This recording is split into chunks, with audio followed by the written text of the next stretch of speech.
Hello everyone, welcome back to another video. So in this video I'll tell you which is better, iOS 26 developer beta versus public beta. The launch of iOS 26, many users excited to try the new features find themselves wondering iOS 26 public beta versus developer beta, which version is right for you. While both versions give early access to the newest updates, they serve different purposes and cater to different type of user. Whether you are a developer, tech enthusiast, or just curious about what's coming next for your iPhone, understanding the differences between these two beta releases is key to making the right choice.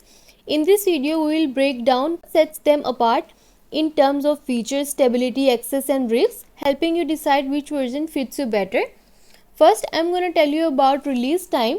iOS 26 developer beta first to launch WWDC or shortly after, or iOS 26 public beta released a few weeks after developer beta. Next, I'm going to tell you about its availability. iOS 26 developer beta requires Apple developer account, free or paid, or iOS 26 public beta, free for anyone via Apple beta software program. Next, I'm going to tell you about stability. Developer beta less stable, more bugs and glitches, while public beta more stable and fewer bugs. Next, I'm going to tell you about its audience. Developer beta has developers and tech-savvy users, while public beta has general public, curious early adopters. Next, I'm going to tell you about its feature access. Developer beta full feature set may include experimental tools, while public beta full feature set, some features may be limited or adjusted.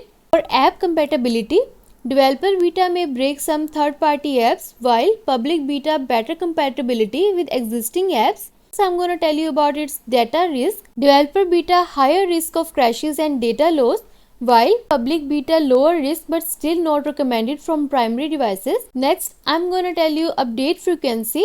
Developer beta more frequent, can be weekly. Public beta less frequent, usually synced with developer beta after testing. Feedback to Apple. Developer beta focused bug reports, while public beta public feedback through public assistant. And last, what is it best for? Developer beta is best for app developers and advanced users, while public beta for enthusiasts wanting early access with more stability. And you are done. I hope you find this video helpful, and also let us know in the comments below if you have any questions. Thanks for watching. See you in the next video.